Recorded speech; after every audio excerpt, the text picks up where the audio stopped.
नमस्कार दोस्तों, मेरा नाम डॉक्टर सावन है। आज हम जिस टॉपिक के बारे में डिस्कशन करेंगे उसका नाम है फैटी लिवर डिजीज।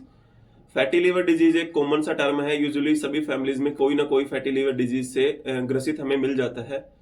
जब भी किसी को फैटी लिवर डिजीज मिलता है तो हम उसको यूजुअली या सच कोई सीरियस में नहीं लेते हैं, बट आज हम उसके बारे में डिस्कशन करेंगे कि उसकी वजह से क्या क्या कॉम्प्लिकेशंस हो सकती हैं, क्या सिम्टम्स होते हैं, क्या हम उसमें इन्वेस्टिगेशन करा सकते हैं, क्या उसका ट्रीटमेंट हम कर सकते हैं, कैसे उसको प्रिवेंशन कर सकते हैं।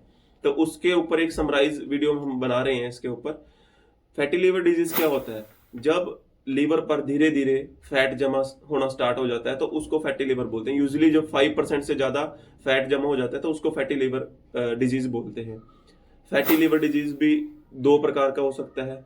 एक होता है अल्कोहलिक फैटी लिवर डिजीज, एक होता है non alcoholic fatty liver disease. जैसे नाम से ही बता रहा है, alcoholic fatty liver disease. Alcoholic में जब अल्कोहल का इनटेक ज्यादा कर देता है कोई पेशेंट, है ना, तो उसको ये फैटी लिवर डिजीज हो जाता है। एक होता है non alcoholic fatty liver disease, उसमें कुछ और कारण होते हैं जिसकी वजह से फैटी लिवर डिजीज हो जाता है। तो उसमें क्या क्या कारण हो सकते हैं? सबसे मेन कारण है ओबेसिटी। मोटापा जिसमें ज्यादा हो उसको यूजुअली हो जाता है, या फिर या फिर उसको कोई अन्य जैसे कोलेस्ट्रॉल लेवल उसका रेज्ड हो, या फिर डायबिटिक हो पेशेंट, उसमें भी हो जाता है। या फिर पीसीओडी हो फीमेल पेशेंट्स में, प्रेगनेंसी के दौरान भी एसोसिएटेड पाया गया है। या फिर कोई लीवर का इन्फेक्शन हो, जैसे हेपेटाइटिस बी या हेपेटाइटिस सी वायरस से इन्फेक्शन हो, उसमें भी हो जाता है। या फिर कुछ दवाइयों से भी इसको एसोसिएटेड पाया गया है, जैसे कि कोई स्टीरॉइड्स होती हैं। जैसे स्टीरॉइड का जो शॉर्टर ड्यूरेशन में लेंगे, कम समय में लेंगे, उसमें ऐसा कोई दिक्कत नहीं देगा। बट जिस स्टीरॉइड को जब हम लंबे समय तक लेते हैं, जैसे कोई हमें लंग्स की बीमारी है तो उसके लिए हम लंबे समय तक ले रहे हैं, या कोई हमारी आंत की बीमारी है जैसे अल्सरेटिव कोलाइटिस वगैरह में हमें लंबे समय तक देने पड़ सकते हैं, मतलब ये स्टीरॉइड वगैरह, तो उसमें यूजुअली ये इसके साथ एसोसिएटेड पाया गया है फैटी लिवर डिजीज को। और इसके अलावा जैसे पेशेंट कोई कैंसरस की ट्रीटमेंट के लिए मेडिकेशन पे हो, जैसे मिथोट्रेक्सेट, टमोक्सिफेन, एजाथायोप्रेम, तो इन पे अगर पेशेंट है तो इनके साथ भी एसोसिएटेड इसको पाया गया है। एक सीजर्स की मेडिसिन होती है जिसको मिर्गी की दवाई होती है बेसिकली, वेलप्रोइक एसिड, तो उसके साथ भी इसको फैटी लिवर डिजीज को एसोसिएटेड पाया गया है। इसके अलावा हम इसके जब सिम्टम्स पे आते हैं तो क्या क्या इसके सिम्टम्स हो सकते हैं। यूजुअली इसका फैटी लिवर डिजीज का कोई हमें सिम्टम्स ऐसा मिलता नहीं है, ना ही पेशेंट को शुरुआती दिनों में इसका कोई ऐसा सिम्टम आता है। कहीं कहीं पेशेंट्स को यहाँ राइट अपर हाइपरकॉन्ड्रिक रीजन में पेन हो सकता है, इस साइड जहां पर लीवर होता है, यही सिम्टम होता है। इसके अलावा कोई को भारीपन हो जाता है। कैसे पता चलता है हमें? यूजुअली जब हम मान लो किसी के पेट में दर्द है, या फिर किसी को पहले रीनल स्टोन या यूरेट्रिक स्टोन वगैरह है, हम अल्ट्रासाउंड किसी और चीज का कराने जाते हैं, बट अब हम पता चलता है हमें उसके साथ फैटी लिवर डिजीज हमें मतलब एक्सीडेंटली मिल जाता है। तो अल्ट्रासाउंड से इसका पता चल जाता है कि फैटी लिवर डिजीज है या नहीं है।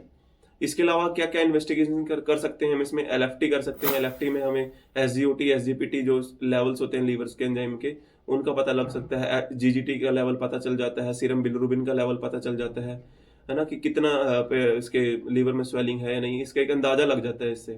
इसके अलावा हम थायराइड प्रोफाइल करके देख सकते हैं, लिपिड प्रोफाइल करके देख सकते हैं। लिपिड प्रोफाइल में बेसिकली हमारे जो कोलेस्ट्रॉल, ट्राइग्लिसराइड वगैरह है, उसका लेवल हमें पता चल जाता है। इसके अलावा हम जैसे किसी पेशेंट को शुगर है, उसके शुगर के टेस्ट हम जैसे HbA1c वगैरह करके देख सकते हैं। एक और टेस्ट जैसे किसी को लीवर का जो इन्फेक्शन हो, जैसे कोई वायरल मार्कर करके देख सकते हैं, हेपेटाइटिस बी, हेपेटाइटिस सी की वजह से फैटी लीवर एसोसिएटेड ना हो, तो उससे हमें पता चल जाता है। या फिर एक टेस्ट होता है फाइब्रोस्कैन। फाइब्रोस्कैन से हम बेसिकली ये देख लेते हैं कि कितना मतलब कितनी डिग्री ऑफ सिवियरिटी कितनी है फैटी लिवर डिजीज की, तो उससे फाइब्रोसिस का भी पता लग जाता है हमें फाइब्रोस्कैन से। ये बेसिकली एक लीवर का टेस्ट होता है फाइब्रोस्कैन। और इसके अलावा इसमें हम जैसे किसी का हमें पता लग गया कि फैटी लीवर डिजीज है, तो उसकी क्या क्या स्टेज हो सकती हैं, है ना, तो उसके बारे में इसकी यूजुअली 4 स्टेजेस होती हैं। पहली स्टेज है simple fatty liver disease. Simple fatty liver disease में सिर्फ सिंपल मतलब उसके ऊपर फैट जम होगा, इसमें ऐसा कोई दिक्कत नहीं आएगी। जो दूसरी स्टेज होती है वो होती है स्टीटोहेपेटाइटिस। इसमें क्या होता है कि साथ में थोड़ी स्वेलिंग मिलती है हमें। तीसरी स्टेज जो होती है वो होती है स्टीटोहेपेटाइटिस प्लस फाइब्रोसिस। तो इसमें जो नॉर्मल सेल होती है ना लीवर की, उसमें फाइब्रोसिस होना स्टार्ट हो जाता है। फाइब्रोसिस होगा मतलब स्कार टिश्यू से रिप्लेस हो जाएंगे नॉर्मल सेल, फाइब्रोसिस स्टार्ट हो जाएगी, थोड़ा सा ये एबनॉर्मल स्टेज हाँ स्टार्ट हो जाएगी, मतलब इसमें हमें थोड़ा सा डरना पड़ेगा इस स्टेज में। इसके बाद आती है फोर्थ स्टेज जो होती है, वो होता है लीवर सिरोसिस। फाइब्रोसिस के बाद लीवर का सिरोसिस हो जाता है, जो कंप्लीट लीवर की सेल्स हैं वो सभी स्कार टिश्यू से रिप्लेस होके फाइब्रोज्ड हो जाती हैं, और लीवर भी थोड़ा कॉन्ट्रैक्टेड टाइप हो जाता है और हार्ड हो जाता है लीवर। लीवर सिरोसिस के बाद मतलब बहुत सारी कॉम्प्लिकेशंस हो सकती हैं, जैसे उसके पेट में पानी बनना, या फिर लीवर का एकदम से फेल हो जाना, या फिर लीवर कैंसर वगैरह हो जाना, लीवर ट्यूमर हो जाना, है ना, ये हिपैटोसेलुलर कार्सिनोमा जिसको हम बोलते हैं। तो ये सारी कॉम्प्लिकेशंस लीवर सिरोसिस के बाद हो सकती है।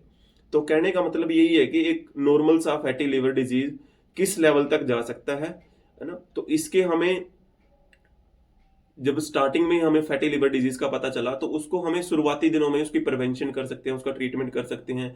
उसको हम देख सकते हैं कि जैसे हम अगर इसके ट्रीटमेंट पे अगर अब आए, तो अगर किसी डिजीज के साथ एसोसिएटेड है, जैसे कोई पेशेंट डायबिटिक है या फिर कोई हाइपरटेंसिव है जिसका कोलेस्ट्रॉल लेवल काफी इंक्रीज्ड है, तो हमें इन सब चीजों को थोड़ा प्रिवेंट करके रखना है। जैसे अगर शुगर है तो शुगर का लेवल मेंटेन करके रखें, बीपी को मेंटेन करके रखें, कोलेस्ट्रॉल लेवल ज्यादा है तो डाइट भी हम ऐसी रखें कि कोलेस्ट्रॉल रेज ना हो और कोलेस्ट्रॉल लेवल भी ठीक रहे, है ना। वेट रिडक्शन इसका बहुत अच्छा मतलब इसमें बहुत अच्छा रोल है वेट रिडक्शन का।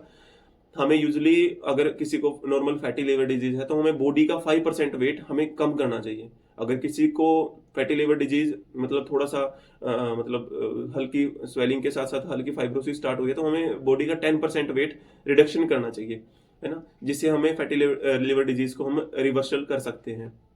इसके साथ exercise, daily exercise, junk food वगैरह है उसको अवॉइड करना है। अल्कोहल इनटेक करता है तो अल्कोहल का बंद करवाना है पेशेंट का।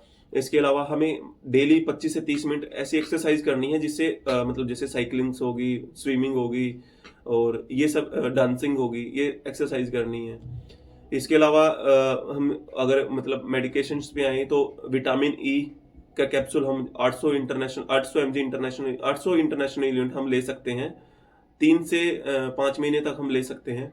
एक ओमेगा 3 के कैप्सूल्स आते हैं, उसका भी इसके साथ थोड़ा सा इसमें बेनिफिट है, जैसे ट्राइग्लिसराइड जो हमारे बढ़ जाते हैं ब्लड में, उसके लेवल को ये थोड़ा कम करता है। इसके अलावा हम कुछ और भी मेडिकेशंस होती हैं जैसे पायोग्लिटाजोन वगैरह, वैसे तो ये शुगर की मेडिकेशन होती है, बट इसके साथ भी फैटी लिवर डिजीज में भी काफी इसके अच्छे रोल मिले हैं। बट हमें ये सब मेडिकेशंस डॉक्टर की देख रेख में लेनी चाहिए।